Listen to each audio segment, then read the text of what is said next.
umbondipawo nzeve. Iwe Esau mwanakomana wangu uya umbondipawo nzeve. Ndave murume mutana handirizive zuva rekufa. Naizvozvo chitora zombo zako iwe upinde musango. Unondivhimirawo mhuka iyo yakakora kwazvo, ugondigadzirira zvokudya ziye zinondinakira. Ndinoda kukuropafadza mwanangu ini ndisati ndaenda. Ndinoda kukupa makomborero ini ndisati ndafa.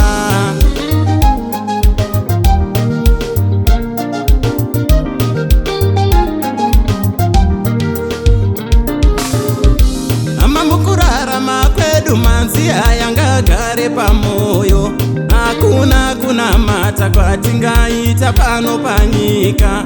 Kunodarika kuchengeta vabereki vakatizvara. Makomborero mazhinji apanyika anobva kwavari, namakore ekurarama anobva kwavari. Iye iye iye lele kanditi aiwa ini ndaramba. Kwete bodo kwete bodo aiwa ini ndaramba.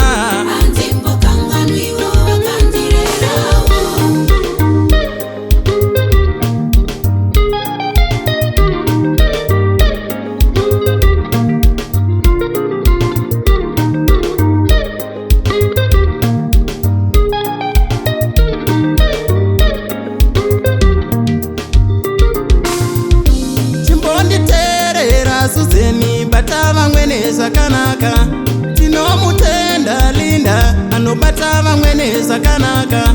Ndava Suzeni anokanganwa kuti murume wanaye. Ana mai vakatumbura vachitombomugezesa ari mutwi, vachimukanda-kanda mudenga kutombomuomesa nemhepo.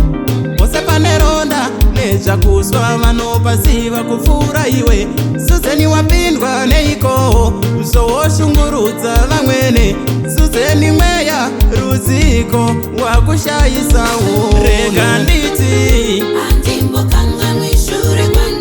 aiwa ini ndaramba. Kwete bodo kwete bodo aiwa ini ndaramba.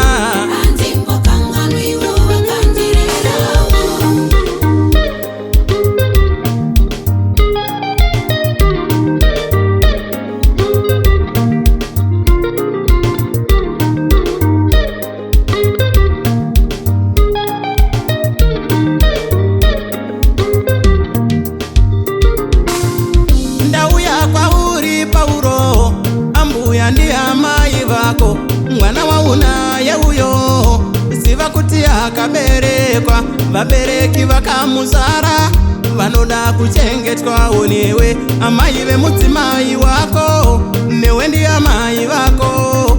Pavakazara mwanasikana vakazara newe jaya racho. Chigara wazviziva Pauro.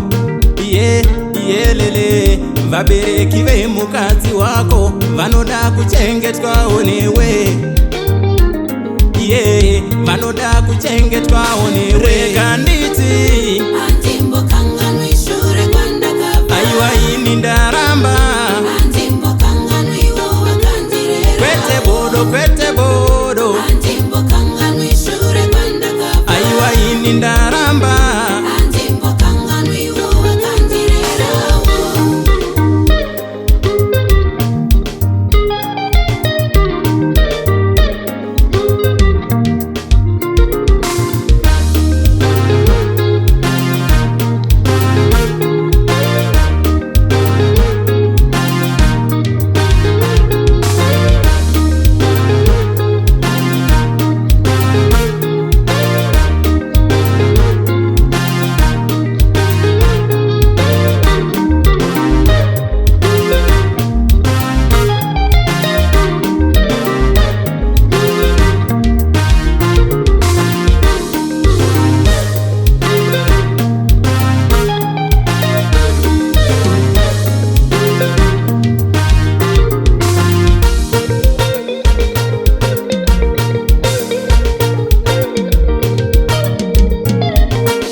chekudya.